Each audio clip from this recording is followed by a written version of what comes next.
I hope you guys are enjoying your happy Easter Good Friday. For you guys that believe in Christianhood or religious beliefs, this is a very good I wouldn't say sacred per se, but it's a good week to reminisce and remember the death of Jesus Christ or whatever you would call him, like Yahweh, Yeshua, whoever. Christ on the cross. I think if you are a Christian like yours truly, then you know this week is a very sacred, not sacred week, but it's a very significant week because it embodies and entails the death of Jesus Christ. So again, not to really go on a eulogy of Jesus Christ because you'll find that in the Bible. So I don't want to really go into that kind of story. But anyway, we just say welcome to another podcast of the Manchester United. What did I just say? Welcome to another podcast. Wait, welcome. I can't believe I forgot that. I'm not going to scrap it now. Welcome to the current situation. Yeah, welcome to the current situation. Wait. Welcome to another podcast of the current man. Wait. Welcome. Welcome to another podcast of the current situation at Manchester United. Yeah. So, as you can tell, that I have had a senior moment, what is known as a senior moment. First of all, we're going to go into some news before going to the preview against who we will play against. Brighton at home. So I'm going to be going into a few transfer news in relation to Manchester United. Now, the first piece of news we have right here is that Rooney suggests Derby County have an agreement with United to sign Mengi for next season. So basically, Mengi has been on at Derby. I just woke up, so my head kind of is awakening slowly but surely. It's using Internet Explorer, so it's going to come on eventually. But Mengi has been on loan at Derby County this season, and particularly starting with January, since Rooney came into his managerial career. And now Rooney wants Mengi as his main man as a centre back pairing, as a centre back signing for next season. So he's suggesting Derby County as a whole to come to terms in signing Mengi on a permanent deal. Now Rooney, you're a former player of Manchester United. I know that Manchester United runs deep into youth and players from the youth academy. This is a youth academy player. And as far as I'm concerned, this brethren, the least I've seen with him, but it's enough for me, it's enough to convince me that this guy has potential to be one of our essential centre backs in the years to come. So I don't think it would be a smart move on Manchester United's part to sell him after this season. But Rooney here is suggesting, say, yo, we have a player on our hands. Is me. So I want this player to be my main man come next season as a defender. Is me. No offense to Manchester United. I know I'm the top scorer of Manchester United, but I need this brethren, this nigger as my centre back. So I am very. I don't think again, if Rooney wants to turn up the tail, kind of twist up the tails of Manchester United fans by saying, "Hey, I'm going to take your potential centre back and bring him at my backyard. It's called Derby County. That's my backyard." Well, I'll say this, bro. We have certain centre backs that have potential. Some centre backs has been here for like since 2011. No name calling.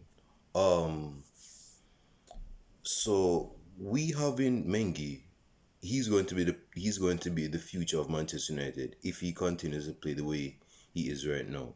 Is me. So I don't think it would be a very smart move to just move Mengi out of Manchester United. Is me.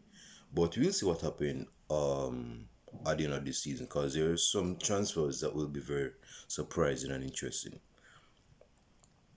Hold on. Oh, I haven't really went deep into the news of it, but it's been said that Haaland hold on, I'm looking for the news right here. So it said that Haaland is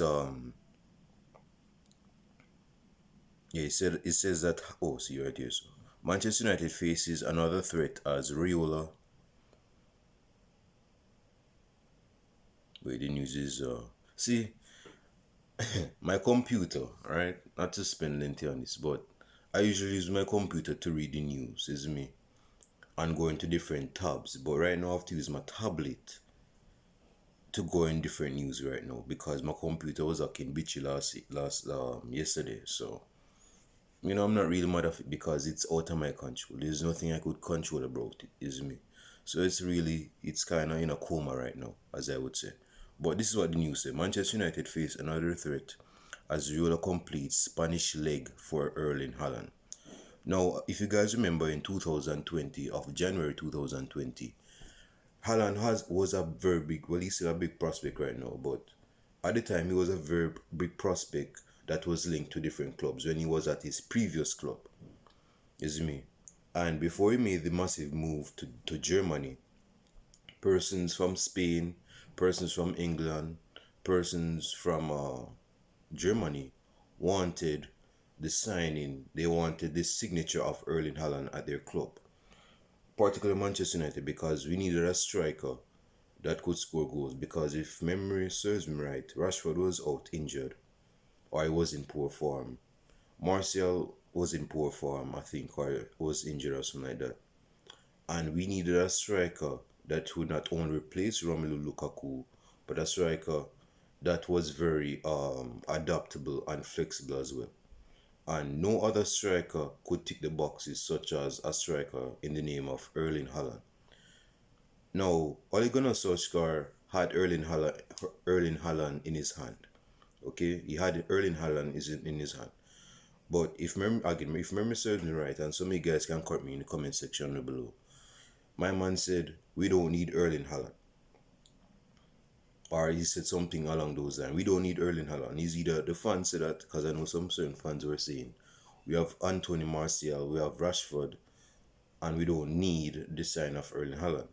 Bro, this brethren is a real striker when it comes on to the depths of it. This guy know how to work himself in the penalty box. You see me? This dude camps in the penalty box. He wakes up every morning in the penalty box, and he knows how to score goals. So if you guys were saying that comment at the time, you guys are sowing negative oats right now, because you can see what he's been doing ever since when he signed at Dortmund. And he has not been a flop at Dortmund as far as I'm concerned. He's been scoring goals for Dortmund. But is this dude named Haaland going to stay at Dortmund? I don't think so. I don't think he's a type of player that would. I think he's a Zlatan type of player, like an Anelka type of player, where he do his business and he move to another club and do it and continue resuming his business, which is the business of scoring goals. So as relates to Manchester United, it's been said that Erling have been representatives in Real Madrid and Barcelona with his father and his agent Mino Raiola. Now, obviously, Manchester United fans and Mino Raiola doesn't have the best relationship. You see me? Because Raiola has said certain comments, because his client, that's Paul Pogba, plays for Manchester United. He has said comments that has rubbed Manchester United the wrong way, and some of us didn't like what he said. You see me? So I don't think, because person were saying we don't need another Raiola client at Manchester United. We have had Romelu Lukaku, because Lukaku sacked Raiola as his agent eventually. Lingard is with Raiola, I think, or he sacked him. Zlatan is still with Raiola. Mkhitaryan was with Raiola. Who else? And then you have a few, you see me? So this brethren who has his clients at Manchester is not going to be. Now this is where a lot of persons mix up. This is where a lot of persons get to mix up. Not to go on a long tangent, but you know me and my tangents. When it comes on to a person, right? When it comes on to a person, I think that Mino Raiola, based on what I've seen, is probably one of the worst persons out there. So, I'm not saying he has the heart of Hitler, but I'm saying he's not one of the best. He's not one of the best persons you would see as a role model, unless you're like a psychotic dumbass, is me. But if you're talking about business, from the perspective and standpoint of business, there is no agent out in the football realms right now that can top Mino Raiola. None, none, none. No disrespect to Jose. What's the name of Ronaldo's long-standing agent? That bridging do not. He has no place with Mino Raiola. I know that Ronaldo's agent bought him an island or something like that, but when it comes down to like business, strictly business, getting signings for hefty pay, there is no way any other agent can top Mino Raiola in that category. That's what a lot of persons say. They're saying, "Who is this fat nigga who is not really a nigga, but who is this fat slobhead?" Is me, and he's not even related to Harry Maguire. But how is this fat slobhead getting such deals with some certain clients? Why is this person still in the negotiation field of football? Why is this guy here? What is he doing? What's he doing? You see me? So persons are saying this and that, and even insulting him person. Like, bro, why are you insulting Mino Raiola personally when he hasn't levied criticisms or comments towards you, the person? He doesn't even know you, bro. He doesn't know you from a can of pan. So how is you going to insult the brethren because he's trying to make the best deals for his player and himself? That's what any agent does. You could say that Mino Raiola is like the Paul Heyman of football. He is the Paul Heyman of football. So, not to go on a long tangent, bro, because you know me, I think we should get a striker to replace probably Cavani, because it's been said that Cavani wants to leave Manchester United. But yeah, in terms of Haaland right here, so bro, I think the 20-year he's 20-year-old right now. He's a 20-year-old right now. I don't think it would be best. I might go against you, but I don't think it would be best for Manchester United to sign a striker like Haaland at this moment in time. Because Marcel is 24, if not 25. Rashford is 23, if not 24. Greenwood is like 20, if not, no, he's not 20, he's 19, if not 8, no, he's 19. So we have we have strikers that is young in the game. What we need to do is have keep the experience of Cavani, so that the youngsters can spring onto the techniques, the talent, and the know how to score goals from the experience of Cavani.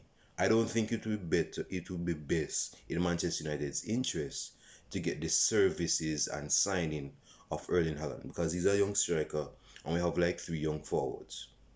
Of course, we have Daniel James, but Daniel James is an outlier. So I think he's like one of those. Yeah. So I'm not even going to mention him. But we have 3 potential world class strikers, potential world class strikers in our midst. Is me, and we have 2 strikers that is on the verge of scoring over 100 goals for Manchester United in our competition, and they're not even 25 as yet. So I don't think it would be best for Manchester United to sign Erling Haaland, given his recent vein of form. Again, this is my opinion. Leave your comments in the comment section down below if you think that Erling Haaland should be signed by Manchester United. Why? Give a why as well. Why? And I'll be more than happy enough to even read it in my next video. Is me. But I think that it would be best if Manchester United just put Haaland on the back burner for now. If Marcel wants to leave, and this is obviously an example, if Marcel wants to leave after this season, then that could levy us or provoke a reason for Manchester United to go after Haaland in this summer transfer window. You see me? But at this moment in time, bro, Marcel is young in the game. Yeah, no, yes, he's lazy. Yes, he needs a little under his butt. But it's best to just keep him, because he has the talent. He can work on himself. Now, if Marcel was like 27 or 28 and he's been in this form right now, I would just say get Haaland and just sell Martial. That's if he was like 27 or 28. But something we need to set straight is that guy, Martial, is young. Rashford is young. It's not best to get another young striker right now. Because we need Mason Greenwood to develop as a centre forward. We need Martial to develop his game, and he's been developing, but he's been on a down spiral path this season. Like last season, my man was like climbing the ladder of being one of the top strikers in the Premier League because he got 22 goals last season in our competition. This season, my man, starting with September, my man just jump off the summit of the mountain and just go down so it's basically just keep with Marcel, stay patient with Marcel so he can develop himself and go back up here so he won't be crashing down again. So it would be best to just not to get lengthy, but it would be best to just keep Martial because we're going to do that.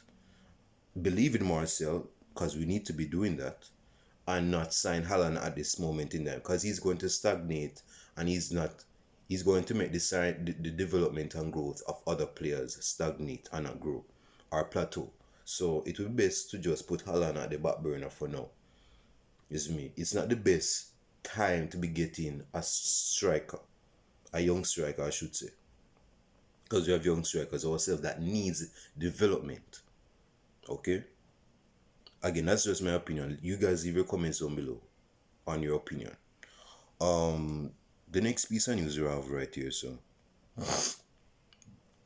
is Paul Pogba.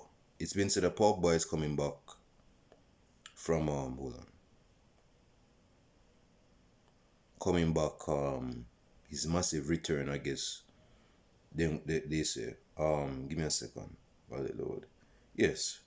Paul Pogba return, a quote, massive boost for Manchester United, says by Ole Gunnar Solskjaer.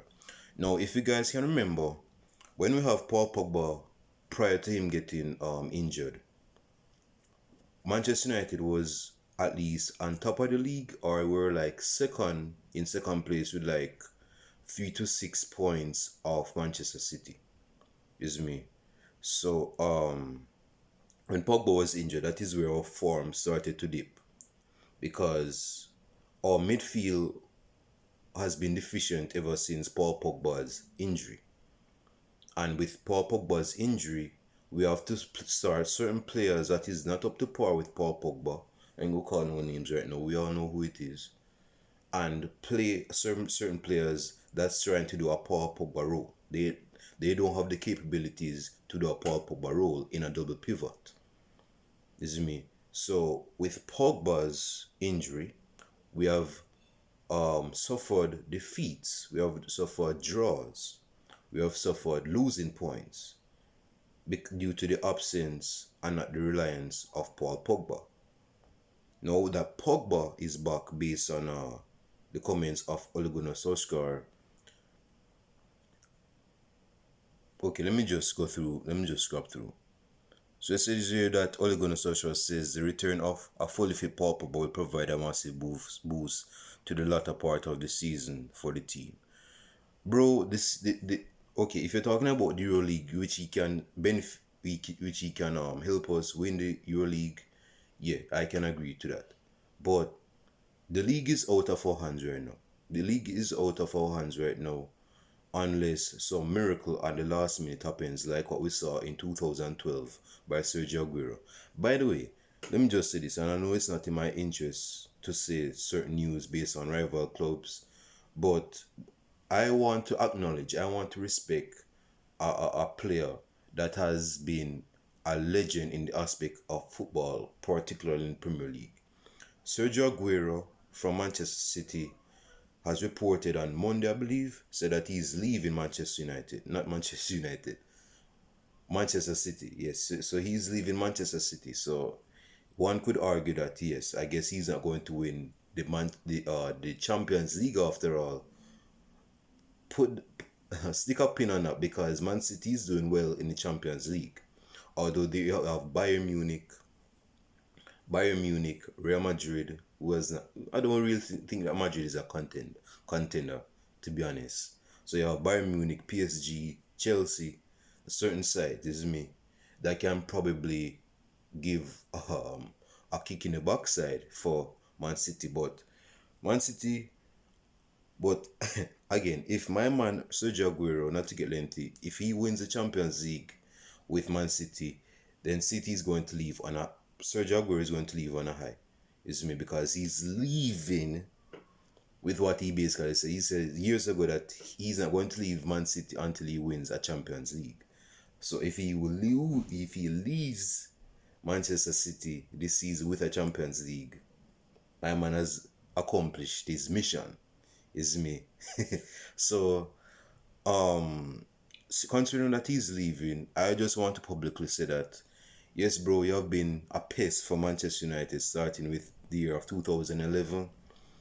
But it's best to say that although you have been a pest for us, we still appreciate your services in the Premier League. I know I do. I appreciate your services in the Premier League.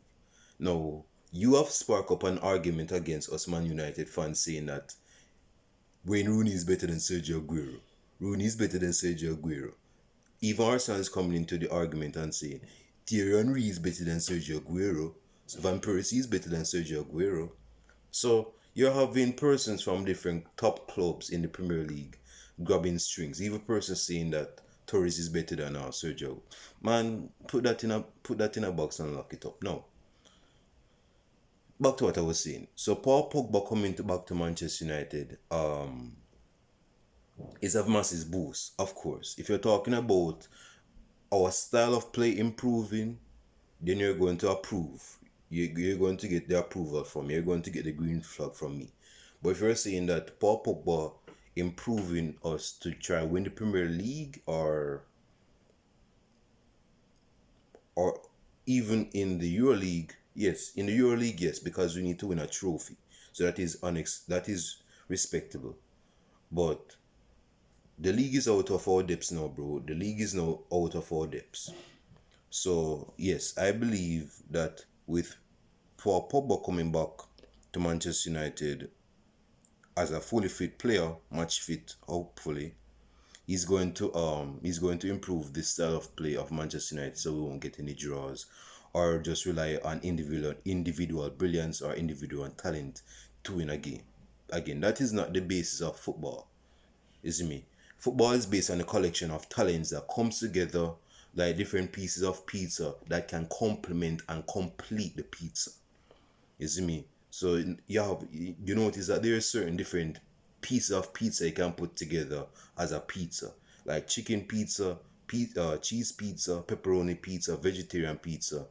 They might have their different individual type of taste, but if in the case you have a fully fit pizza, they can complement the pizza with different talent, with different tastes. So with Paul Pogba, I believe this brethren, is going to improve our style of play because again, let me just say his name. I think Fred has been I think Fred has been very detrimental and a liability for Manchester United for the past month or so, because he's been very diabolical. He's been very poor. My man even played as the Good Samaritan to Leicester City a couple of weeks ago, which I didn't really like. So, you see me. So my man needs to work on his game. The next piece of news before I get into the real deal in terms of the preview.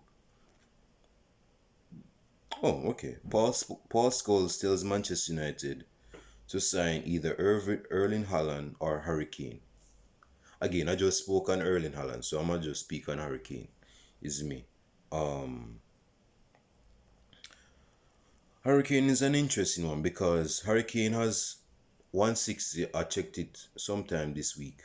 Harry Kane has approximately 160 goals in the Premier League, and I think he's like 28, if not 27, or something like that. Is me, and he's obviously a Premier League great already. He's obviously a established, published, self-certified centre forward already in the Premier League. Is me, he's like near the top of the tree. Is me, he's almost in Zion with Wayne Rooney, Alan Shearer, and Thierry Henry. Is me. So I think that as relation to him come to United, what I just told you, bro. We have young strikers already. We have an experienced striker in Cavani already, although he's injury prone. But if we're going to get Harry Kane is English. He might not speak English, but he's English. And he plays for a rival club. With those two things, and I don't think he's even down on his contract like in the last year or last months of his contract. It's me. So it's best if you just retract that statement by saying he should come to Manchester United. Because again, with those two factors of him being English, again, he might not speak well in fluent decent English, but he's English. And second, he plays for a rival club. His price tag is going to be probably over 200. And Manchester United might have the money, but we're not going to spend that money on just one player. This is not PSG, this is not Barcelona. So we're not going to be doing that. Plus, it's going to stagnate the growth of our other strikers or other forwards. So, no disrespect to Paul Scholes, bro. I know you're trying to make money by being a pundit, but you saying that Harry Kane or Haaland coming to Manchester United is going to be detriment based on the players that we have, the young players that we have, number one, and number two, those players are going to they're going to be hefty in prices, you see me? Particularly Harry Kane, because English players are usually hefty in prices, particularly if they're in form. So let's just put that out of the window. Okay, let us. Oh, Manchester United fans amazed by what Martial did for France. I mean that small turn he did for Ousmane Dembele's goal. Come on, United fans, do better than that. We have more high standards than that. Okay, let us get into the preview of Brighton against Manchester United because we're playing at home, of course. Manchester United against Brighton. Again, I'm not going to really spend long on this because I'm on 27 minutes right now. Manchester United, we're playing at home. We're expected to get 3 points at home because we're Manchester United and Old Trafford is a fortress. Okay. Now, considering that we're playing at home, there's a certain player that might come back home. He's a prodigal son of Manchester United, and his name is Danny Welbeck. If Danny Welbeck is playing, no, see Danny Welbeck, I would say Danny Welbeck is one of English's for the past 7 years, along with Daniel Sturridge, I would say Danny Welbeck was one of the most talented strikers. Not talented players, I'm talking about talented strikers. Meaning that if you look on his record for England, his record for England is decent considering the games that he's played. If you look on his record when he was at Arsenal, his record is decent, is me. But injuries has plagued him, is me. Injuries has been on his bad side for a long time, is me. To the point where even Sergio Ramos has more career goals than Danny Welbeck. So it's not been a good thing for Danny Welbeck. But I say that to say this. Manchester United can beat Brighton come on Sunday, okay? But if we stay complacent, if we stay in a place of comfortability, if we don't be proactive in our play, if we're not aggressive from the first whistle, then Manchester United go either see what a draw or unfortunately go lose probably 1-0. Because they have decent strikers in the players of Trossard, Maupay, despite his memes. Maupay is decent, let's not get it twisted. And Welbeck and Lallana can put in a shift when it comes on to goals. Is me. So we should not really take for granted this side of Brighton. Is me. So, and plus their defense is decent as well. So we need to be aggressive from the start of the first whistle in the first half. Let us not start off from being passive, from being lazy. Is me. Let us have some some aggression, some pressing. in the first half at least. Let us see how pressing in the first half, just to test or what's Brighton's game plan in the first half. It would be best if Manchester United begins on the front foot of pressing, trying to oppress the opposition. You see me? So that it would leave Manchester United in a position of strength and dominance. Manchester United definitely at home should not be starting off being second best. That should not be in our interest. You see me? Manchester United is based on counter-attacking style of play, good football, and etc. So, given the players of Brighton, given the players of Brighton, they could probably spark or even bright up their own play against us. But if we give them that reason to do that against us, then that would be our fault. That would be our fault. That would be on our cards. So my prediction as I close this video podcast, leave your predictions on the comment section below. Like, share, and subscribe to the channel. Hit that post notification bell as well. My prediction is 3-0 to Manchester United. Yeah, I'm kind of feeling myself right now. I guess it's because of Good Friday. Yeah. So 3-0 to Manchester United. Goal scorers, I think. Hold on. Let me before I go into. I can't believe I said the prediction before I said the starting 11. Okay, let us get into the starting 11 because they're going to need the starting 11 first to even get goals on the scoring sheet. So in the goal we have Dean Koons. Yes, you heard me, Dean Koons. I don't believe that David De Gea should be starting at any given time right now. I think his head is somewhere else. Has given his baby or given his lady, this brethren should not be between the sticks. You see me? Because he said Van Gaal even knew it back then. His head is easily set astray. So it's best if Manchester United play Dean Koons, some may call him Dean Henderson, between the goals. So yeah, that's Dean Henderson in the goal. Right back is Aaron Wan-Bissaka. I would like Eric Bailly to start, but we'll see how that goes. In retrospect, Lindelof will start. So Harry Maguire, excuse me, my sister was playing some music, but centre back is Harry Maguire, slabbed as captain. Scored a good goal, international break. Left back, of course, is the best left back in the Premier League. No comments, no discussion, no arguments.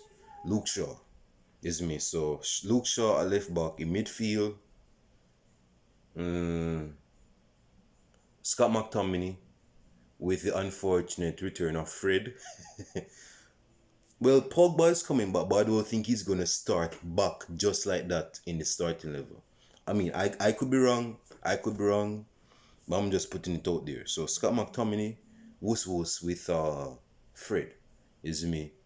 And with that being said, as the number 10, of course, where he's going to spend his time behind the number 9 is Bruno Fernandes. Haven't seen much of Bruno Fernandes in international break. But as a front three, because I say we go get 3-0, is Martial up top, Rashford on the left, Mason Greenwood on the right. I think that's the right decision, yeah. So front three, Mason Greenwood, Martial through the middle, and Rashford on the left. So that is my prediction. Leave your predictions in the prediction below, in the description down below, whether whoever you want, whoever you believe is going to start for Manchester United. Predictions down below. Yeah, like I said, 3-0, bro. We need to keep winning. We need to stay under the tail of Manchester City. Because it's not like we can keep drawing down our performances, although we're probably out of depth with Leicester City. Because if Leicester City keep winning, and Leicester City is going to play Man City, is me. So it's going to be a tough game for us. Let us not take Brighton, is me, as like a small. Well, they're a small side, but they're playing decent football. This me. So let us not take them for granted. So again, my prediction is 3-0. Leave your predictions down below in the comment section. Like and subscribe to the channel. Click that post notification bell as well. And I'll show you guys on Sunday in the match reaction for the game. Peace.